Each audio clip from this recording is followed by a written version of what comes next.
Hey folks, Brendan from Bluelight here, and for those of you who haven't seen any of my videos before, over the past several years I've been coaching and supporting people for the police recruitment process with a considerable amount of success, I don't mind saying so.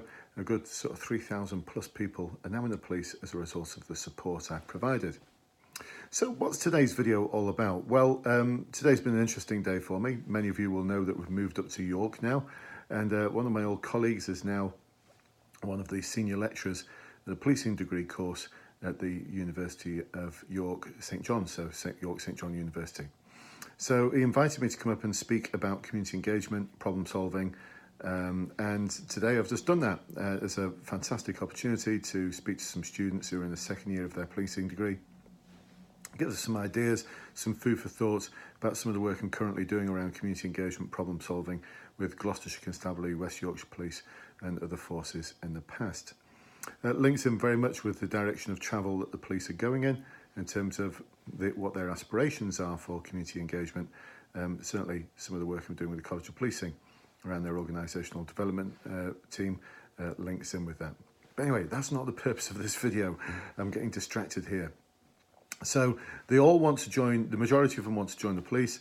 If they don't want to join the police, they want to join other agencies that have a enforcement arm to what they do. Now, I asked all of them if any of them were doing any form of volunteering in the community, where they're going to be dealing with difficult problems, having to make decisions, difficult decisions, having to work in partnership with others to help make people's lives better. Build up relationships, learn new things, make mistakes, learn from those mistakes, all of that kind of stuff. And I was a little bit underwhelmed really that so many of the students there hadn't or aren't doing that much in the community. So the purpose of this video is really to give you a bit of a push and a shove if I can, because that's what I did with the students at York St John. Gave them a little bit of advice about what's going to help support you in the future in the police recruitment process, or indeed if you're applying for any law enforcement agency. This is the sort of thing I would expect you to be doing in order to excel in the recruitment process.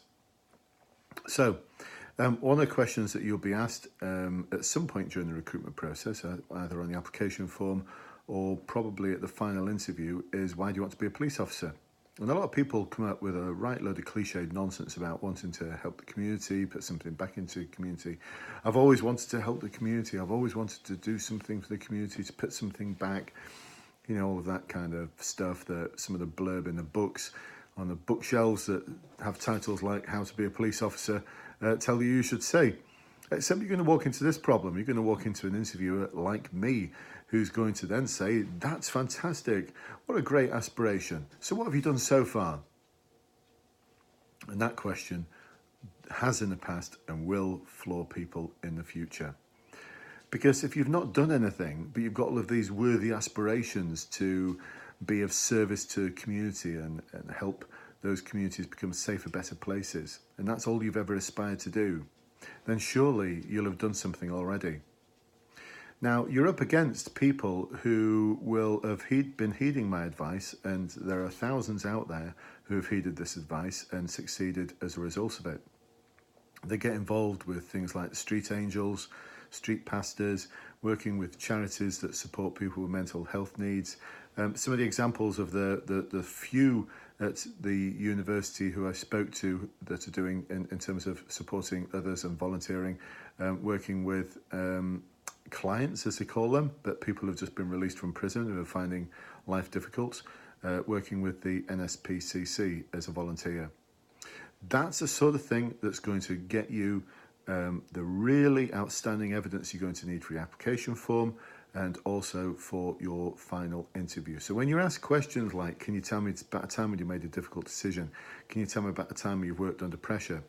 You're not going to give me what one of my clients provided on his application form just recently, an account of how it was very difficult to make a decision about what university and what course to do, or they were under pressure to do their dissertation whilst balancing a part-time job and they wrote about that. That will not score highly at all.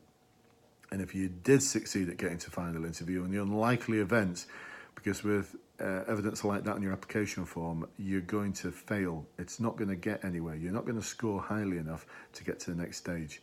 And this is how forces screen people out. They'll get thousands of applications, but they've only got, say, 300 places at the assessment centre. They need to screen those numbers down. So it's only the high-scoring applicants that will get through to the next stage. Assessment centre, hey, that's just a big game. I've got other videos on that about how game-like that is and how you can just play the game to get through it. But then most forces will have a final interview. And if you use that kind of example as an answer, you will fail. They won't accept you because, well, it may not be that you'll fail. You might achieve a certain standard, but there's other people around you in the waiting room for an interview, or people who've gone just before or after you, who will have spent the past 2 years volunteering as a street angel, or has been supporting people through mental health issues, or has been supporting a local charity that's there to support people in the community who are having a difficult time, either financially or otherwise. So those are the people who can answer the questions about working in partnership with others to resolve a problem, making difficult decisions, working to a deadline when you're under pressure, learning from mistakes, challenging inappropriate behaviour. They will have buckets full of that kind of evidence. But if you don't follow that path and get stuck in and do something in a community to help support others, you're going to struggle, because it's going to get even more competitive, I believe, to get into the police, especially as budgets are going to start constricting a little bit. Forces aren't going to be able to recruit the same numbers that they've been recruiting over the past couple of years. My belief, my expectation is that it will reduce to the sort of numbers that they were recruiting in 2010 to 2013, which wasn't a lot. They'll still recruit, but not a lot. So you've got to be outstanding, folks, and there's no point in getting involved in volunteering or in citizenship a couple of months before your interview. You need to be doing this sort of thing for 6 months, a year, 2 years. So if you're at university at the moment, or you're thinking of applying to the police and you're not at university, get stuck into some form of volunteering. I know what people are going to say. We've got busy lives, blah, blah, blah, can't find the time. Well, do you know, if you give me that lame excuse at an interview, I'll fail you. Because I used to do those interviews. And that's the sort of thing I'm looking for, is the sort of people who are going to give 110% without being asked to do so, which means I'm looking for the sort of people who have invested their time, effort, expertise back into the community. And when I ask that question, okay, so that's lovely that you want to help the community and support the community and put something back. What have you done so far? They can say, well, 2 years ago, I started volunteering for, and it's music to my ears. It's exactly what I want to hear. So, folks, I hope you found that helpful. You're probably thinking, why have I not talked about the Special Constabulary? Well, the Special Constabulary is all well and good to get a flavour for what it's like to be a police officer. But a lot of people fail at their final interview because they use too much evidence from their Special Constabulary world. They're not showing the sort of breadth as an individual that the force is looking for. And on top of that, a lot of the evidence is going to be very much based on the sort of incidents and issues that you deal with on response. And the sort of things that you deal with on response are things that need a bit of a sticking plaster. It's not long-term problem solving. The decisions aren't really that difficult, although they may seem it, but then generally follow a process or the legislation. You're not working with partners that much, other than perhaps the paramedics, fire service maybe. It's not giving you that strength of evidence that you really need. So great that you're volunteering as a special. You get real flavour of what it's like to be a police officer. But in terms of delivering that real evidence that's got that depth, it's got that breadth to it, you can't beat getting out there, rolling up your sleeves and volunteering for things like street angels, street pastors, mental health charities, that sort of thing.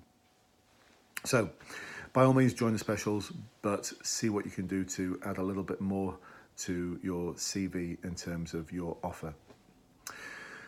Well, I hope you found that useful, all that advice. If you'd like to join, if you're not a member already, over 5,400 now, members of my Bluelight police recruitment Facebook community. There's a link below. If you're watching this on Facebook or YouTube and you like what you've heard and seen, then please do subscribe or like this video. And by the power of YouTube and Facebook, every time I publish something else, you'll get notification of that. Isn't that good?